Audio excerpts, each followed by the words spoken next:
Depuis le début de cette édition spéciale est également avec nous Pierre Claret. Pierre Claret, vous êtes spécialiste des questions européennes. Vous êtes par ailleurs diplômé du Collège d'Europe et directeur adjoint des études du millénaire. Vous êtes spécialisé, Pierre Claret, en politique publique, notamment autour du gaullisme et de ce que De Gaulle a apporté à la France avec cette autonomie nucléaire. C'était quoi le point de bascule? C'est quoi qui a fait que le général De Gaulle a été à un moment convaincu qu'il fallait que nous soyons autonomes, que la France, en la matière, devait être, mais surtout devait rester souveraine? Écoutez, ce qui est important à savoir, c'est que Charles de Gaulle l'a fait pour une raison et une seule, c'est qu'en fait, il avait une certaine idée de la France. En fait, il ne voulait pas que la France soit un vassal des Américains, en fait, mais qu'elle ait son mot à dire dans le concert des nations. Et de ce point de vue-là, donc c'est pour ça qu'il nous a sorti du commandement de l'OTAN, intégré de l'OTAN, par exemple, mais il y a donc une certaine idée de la France, en fait. Et le problème, je dirais, aujourd'hui, c'est que justement, les dirigeants, parfois, sont un petit peu aveuglés par une forme de naïveté, alors que on a vécu quand même depuis donc la chute du mur sur les dividendes de la paix. En fait, on pensait que les Américains nous protégeraient indéfiniment. Ça n'a pas été le cas. Et aujourd'hui, le réveil est assez brutal. Mais je dirais, on n'a pas à avoir peur, mais il faut juste changer de logiciel, j'ai envie de dire, de logiciel, de manière de voir les choses. D'un sursaut européen. Cette fois, on n'y coupera pas. C'est le bon moment. Si on ne le fait pas maintenant, on ne le fera jamais. Évidemment, et je rejoins ce qui a été dit précédemment, c'est-à-dire que c'est peut-être la 10e, la 20e fois qu'on nous dit c'est le moment clé, il faut changer maintenant.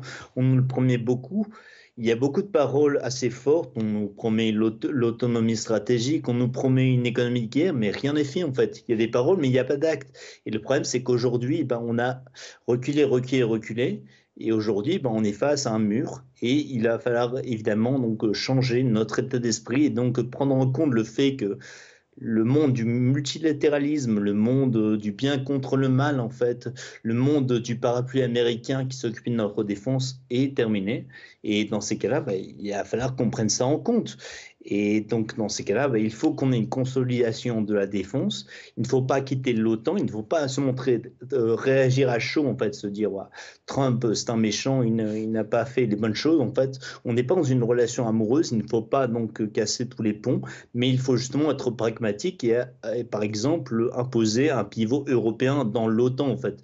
Prendre réellement la mesure de la défense et en fait la mesure de la sécurité de notre continent. Ensuite, il faut promouvoir une souveraineté économique et technologique, ce qu'on n'a pas fait pour l'instant. Et ce que j'entends parfois, certains nous disent, écoutez, Trump, on va le calmer en allant acheter plus de F-35, par exemple. Mais ce n'est pas comme ça, en fait, qu'il nous respectera. Et aujourd'hui, voilà, on est dans des rapports de force et il faut véritablement qu'on se fasse respecter, ce qui n'a pas été le cas jusqu'à maintenant. Et donc c'est pour ça qu'il nous faut aussi une diplomatie affirmée en fait. Il faut offrir un poids entre le camp les États-Unis et donc la Russie voire la Chine. En fait, c'est offrir un entre-deux en fait qui est plus proche de la diplomatie parce qu'encore une fois, Trump, on pouvait s'y attendre à ce qu'il ait dit. Ce n'était pas le premier président américain à nous dire que justement il fallait augmenter les dépenses de défense en Europe, qu'il fallait donc justement acheter américain. Mais lui, il le dit sans diplomatie, en fait, sans les us et coutumes en fait des diplomates. J'ai bien souvent entendu à Bruxelles dire que justement du passage de Trump à Biden, on me disait c'est la même chose, c'est seulement que Biden, en fait, c'est un Trump avec le sourire. Le problème, c'est que nous autres Européens, on n'a pas voulu réaliser cela, on a perdu beaucoup de temps. Et donc maintenant, oui, comme vous le dites, il faut agir.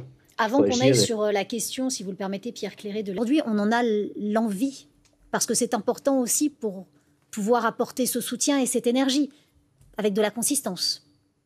Vous avez totalement raison, c'est plus un problème d'envie que de capacité, parce que la France, comme vous l'avez souligné, en fait, est indépendante au niveau nucléaire, ce qui n'est pas le cas de la Grande-Bretagne, par exemple, ou d'autres pays européens qui, en fait, ont des missiles nucléaires, en fait, américains postés sur leur territoire. Donc, la France aurait la capacité. Après, pour moi, c'est plus une question de volonté et de volonté politique. Parce que depuis 2017, depuis le discours de la Sorbonne, en fait, on a eu une multiplication de discours louable, très intéressant en fait sur l'autonomie stratégique européenne. Même on nous répète depuis 3 ans que justement il faut être en économie de guerre. Mais le problème, c'est que les actes n'ont pas suivi ces paroles saintes en fait. Par exemple, les commandes militaires, les commandes de défense n'ont pas augmenté au niveau de la TGA en France, par exemple. Nous aurions la capacité, parce que la base de défense française, la base industrielle de défense est importante. Nous avons des entreprises de qualité, donc ça va de Dassault jusqu'à même Airbus. Mais le problème, c'est que justement, il n'y a pas d'impulsion politique, en fait. Il n'y a pas de commande. Et il faut le rappeler, ces entreprises sont entreprises privées. Et donc, en soi, et ils ne vont pas donc réagir pour les beaux yeux d'Emmanuel Macron, par exemple. Ils sont dans une logique privée. Donc, si je reçois des commandes, si je reçois de l'argent, je vais lancer la Oui, voilà. production. Or, pour l'instant, C'est ce n'est pas le le cas. portefeuille, hein, on l'a évoqué tout à l'heure, hein, Pierre Cléré. Hein, il faut ouvrir le portefeuille. À un moment, il faut faire des choix. Et le problème, c'est qu'aujourd'hui, en France, c'est difficilement audible de dire aux Français, voilà, quand nous sommes en déficit budgétaire, nous avons une dette abyssale, mais en même temps, nous allons dépenser plus pour la défense. Et c'est bien ça le problème. Ce que je disais précédemment en vous parlant de changement de logiciel, en fait, c'est vraiment passé sur un volontarisme politique, en fait, renouer avec l'idée gaulliste de grandeur française, en fait, de se dire nous avons la capacité, nous avons quelque chose, une base industrielle, nous pouvons donc représenter le changement en Europe. Maintenant, est-ce que nous le voulons? Je ne sais pas. Et en tout cas, laissez-moi encore insister là-dessus. En fait, on nous parle bien souvent de rompre les liens totalement avec les Américains. Ce n'est pas ça qu'il faut faire. En fait, il faut se montrer comme les Américains très pragmatiques, très réalistes. Il faut voir que justement, en 3 ans, on n'a pas été foutu, excusez-moi de l'expression, on n'a pas été foutu de passer en économie de guerre. Aujourd'hui, les Américains, donc leur aide est plus que nécessaire en Ukraine, sachant que nous ne sommes pas capables de fournir les munitions et les obus nécessaires pour continuer le combat en Ukraine. Il faut se dire, les Américains sont importants, il faut juste changer voilà quoi, notre relationnel avec les Américains, en fait, être plus des alliés à un niveau égal, mais ne pas être les vassaux des Américains. Ouais. Merci beaucoup Pierre Cléré d'avoir été avec nous. On vous remercie aussi pour votre patience. C'est jamais facile quand on n'est pas sur le plateau, mais vous avez fait a great job. Tiens, on va citer Donald Trump, petite ambiance sympathique.